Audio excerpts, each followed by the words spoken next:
छिंदवाड़ा में नई दुल्हन के साथ 8 लोगों की बेरहमी से हत्या करने वाले कांड से पूरा जिला हिल गया है। परिवार के 8 लोगों की जान लेने के बाद आरोपी खुद भी सुसाइड कर लिया। इस मामले में आए दिन नए खुलासे हो रहे हैं। अब मृतक आरोपी के ससुर ने कहा कि यदि वह पागल होता तो शादी क्यों करते। जिले के माहुल झील के बोदल कछार में हुए नरसंहार के बाद एक सवाल का जवाब अब तक किसी को नहीं मिला। सवाल है कि आखिर जब 8 लोगों की मौत के घाट उतारने के बाद भूरा उर्फ दिनेश इतना ही पागल था तो परिवार के सदस्यों ने उसका सही इलाज क्यों नहीं कराया। दूसरा सवाल कि वो इतना ही पागल था तो वह आज तक उसने किसी के साथ मारपीट तक भी क्यों नहीं की। साथ ही वारदात को भी अंजाम दिया तो अपने ही परिवार के सदस्यों को मौत के घाट उतारा। इन दोनों सवालों के जवाब पुलिस प्रदेश सरकार की मंत्री ने दिया जरूर, लेकिन ये जवाब हर किसी के हलक से नहीं उतर रहे हैं। उधर 8 दिन पहले शादी करके भेजने वाले मृतिका नवविवाहिता वर्षा के पिता का दावा है कि उसका दामाद विक्षिप्त नहीं था।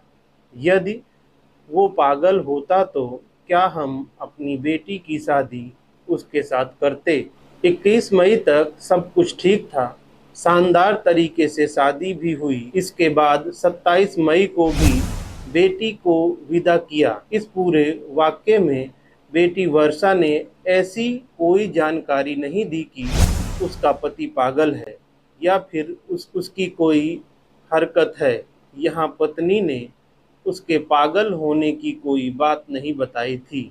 वहीं दूसरी तरफ परिवार वालों का कहना है कि 21 मई तक तो सब कुछ ठीक था, लेकिन शादी के बाद हत्यारा दिनेश गुमसुम जरूर रहने लगा था। यहाँ तक उसने खाना पीना भी छोड़ दिया था।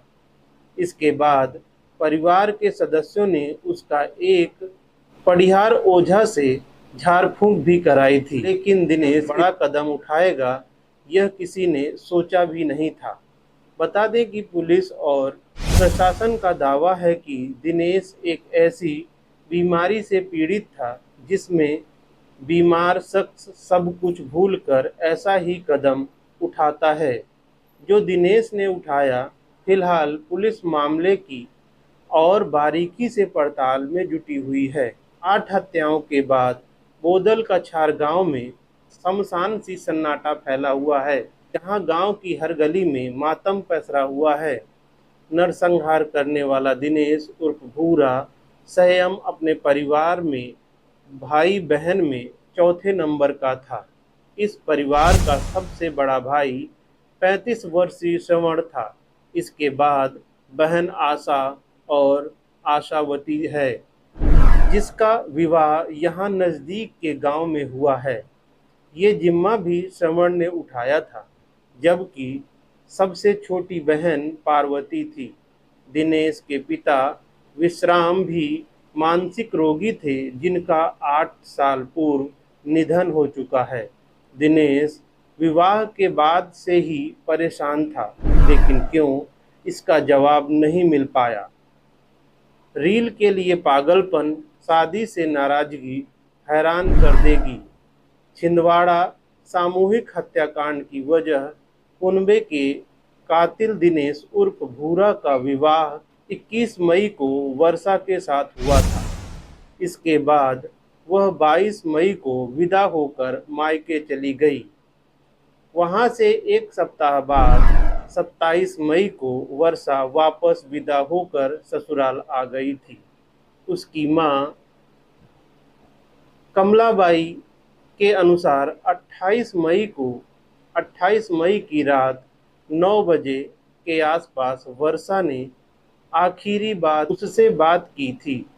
तब भी उसने कोई हरकत का जिक्र नहीं किया था। उसने बताया था कि सब खाना खाकर सो गए हैं, अब मैं कमरे में बिस्तर लगाकर सोने जा रही हूँ। पति बाहर है, सर पर खून सवार था।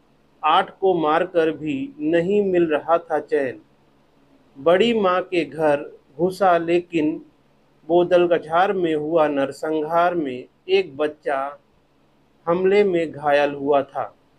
दिनेश उर्फ भूरा के काका का बेटा 12 वर्षीय ईसु पिता अख्तियार कुल्हाड़ी चलाने में गंभीर रूप से घायल हो गया था, जिसे पहले तामिया से जिला अस्पताल और फिर निजी अस्पताल में भर्ती कराया गया था। हालत नाजुक होने के बाद परिजन उसे नागपुर के मेडिकल कॉलेज में भर्ती कराया गया। जब ये बात फैली तो आनन फानन में उसे एम्स नागपुर में भर्ती करा दिया गया है। इस हमले में ईसु के बाएं जबड़े की हड्डी टूट गई थी। खून अंदर जाने से छाती में जमा हो गया था, जिसकी वजह से वह खाना नहीं खा पा रहा था। प्रशासन ने इलाज के लिए 50,000 रुपये की तत्काल मदद परिजनों को की थी, जबकि शेष उपचार अब एम्स नागपुर में होना है। दोस्तों, इस कहानी में आपकी क्या राय है, हमें कमेंट बॉक्स पर लिखकर ज़रूर बताएं। दोस्तों, मेरा ऐसा कहानी सुनाने का मकसद किसी को डराना, धमकाना या भयभीत करने की कोशिश बिल्कुल नहीं है, बल्कि आप सभी को अपने जीवन के प्रति जागरूक करने का उद्देश्य है। दोस्तों, ऐसी ही क्राइम से जुड़ी हुई कहानियाँ सुनने के लिए मेरे चैनल को सब्सक्राइब करें और अपने दोस्तों तक ज़्यादा से ज़्यादा शेयर करें। जय हिंद, जय भारत।